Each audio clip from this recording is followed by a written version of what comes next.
Hello everyone. If you want to learn about divide and conquer algorithms, then this is the video for you.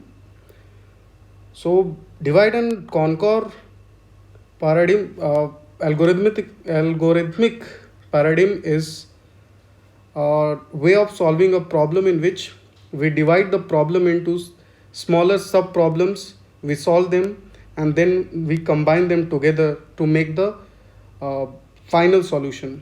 So basically, three steps are involved in this type of algorithm. First step is divide part, in which we divide a bigger problem into smaller sub problems. Then is conquer part, in which we solve the smaller problems. And then comes the combine part, in which we combine all the solutions together to make the final solution. And the examples of such algorithms is binary search, quick sort, merge sort, closest pair of points, Stressen's algorithm, Cooley 2K fast Fourier transformation algorithm, Karatsuba algorithm for fast multiplication. So if you have heard about these algorithms, it's fine. If not, I can just give you a short overview. Binary search is a way of finding certain element into an array. And then quick sort is a way of sorting that we can and then merge sort, which is a sorting algorithm using this divide and conquer method. And then closest pair of points is basically a algorithm to find the closest points in a given set of points from xy plane. And then Stressen's algorithm is used to multiply two matrices which has complexity smaller than the regular matrix multiplication algorithm, which has order n to the power 3. And then Cooley 2K fast Fourier transformation. So if you know fast Fourier transformation, that you can learn in signal system, that's where it is used. Then Karatsuba algorithm is used for multiplying bigger number with the smaller complexity. To understand this paradigm of algorithms, we can take one simple format that is followed by all the divide and conquer algorithms available. So I'll just take one, I'll write the pseudocode, then I'll explain one example, and then I think your doubt about divide and conquer will be cleared. So I'll just name it DNC. This is for divide and conquer in short. And I'm applying this divide and conquer algorithm in any array.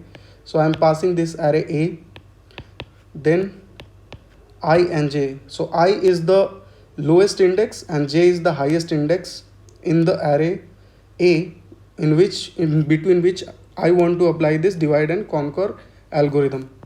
So in this, the first part is I'll check if this A I J is a small that can be solved. So I'll just give the solution. So I'll return the solution. I'm not writing any solution because I'm not taking any problem. I'm just writing a certain format. So I'll return Aij. Then if not, means else, I'll have to follow these steps. So I'll first divide the given problem into smaller sub problems. So this stage will be divide.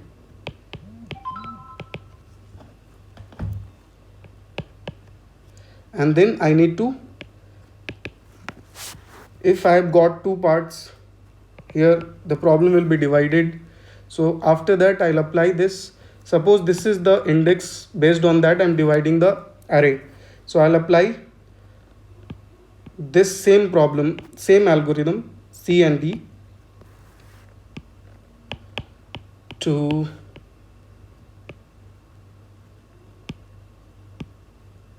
the smallest will be I and up to M.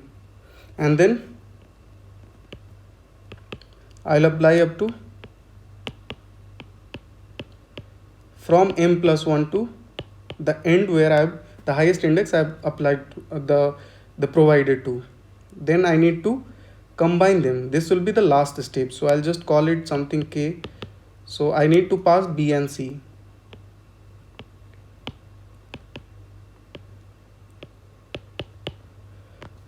and then I will provide the solution whatever is coming. So I can simply return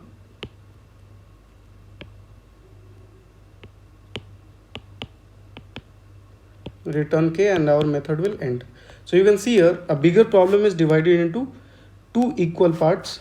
So here if it has got the polynomial I'm getting to execute this part of code is fn, the polynomial is f1, so it will be of order fn, and this part, this will be reduced to t to the power, I mean whichever is the time complexity, it will come to t by 2.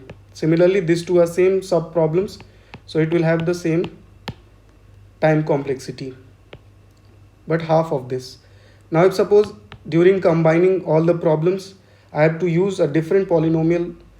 When I'm saying polynomial, it will, like, if you'll see the how the code is executing, which polynomial I'm getting, if it is nested loop is used, so it will be polynomial of order n to the power 2. If it is cubical polynomial, it will be nested three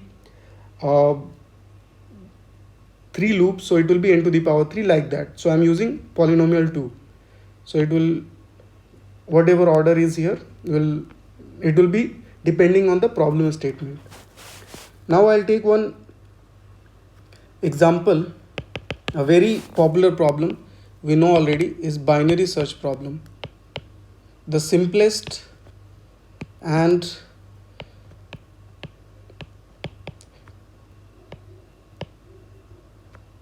so what happens is we take one array, sorted array, and we find a certain number if that is available or not. It is used in many places.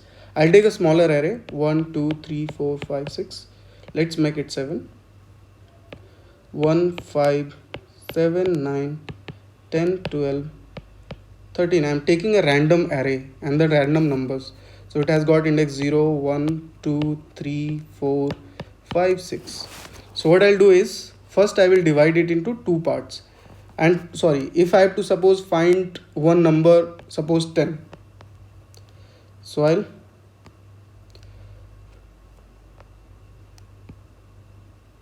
have to find 10, which is already present, we know, but it cannot be present, but we'll have to decide whether it is present or not. So let's first divide. So in divide step, what we'll do is we'll divide this bigger problem which has got length n is equal to 7. So we'll take the middle term, that is 9, middle index, that is 3, 1 2 3 1 2 3, and we'll compare this 10 with 9, and I can see that 10 is greater than 9. In that case, one thing is sure, that this element, if it is present, it should be in the right side of middle. It cannot be in the left side of the middle. So I only need to call the second half. So you can see the problem is divided into two parts. So I'll apply this again.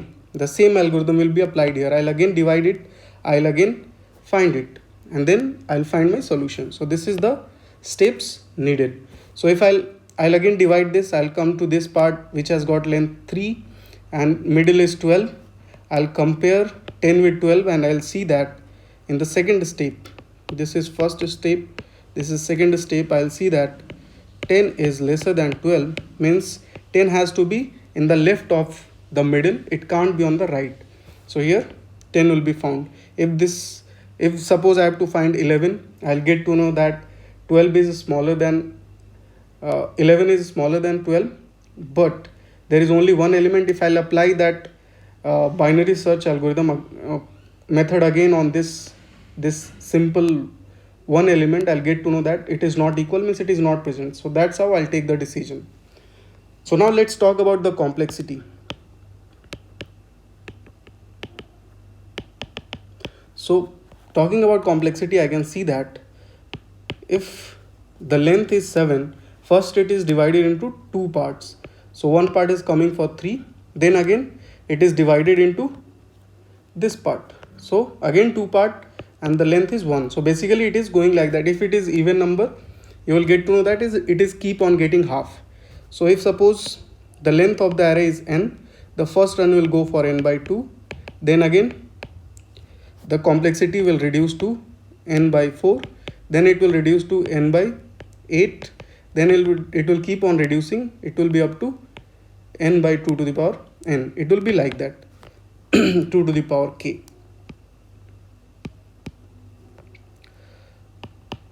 So if you'll keep on doing this, you'll get to know that the order is coming up to log n to the base 2.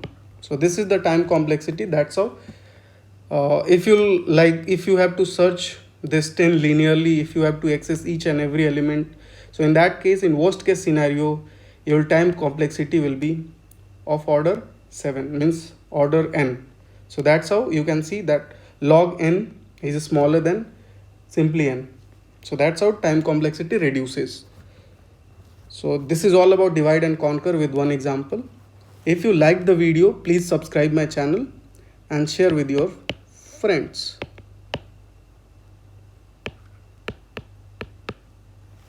Thank you.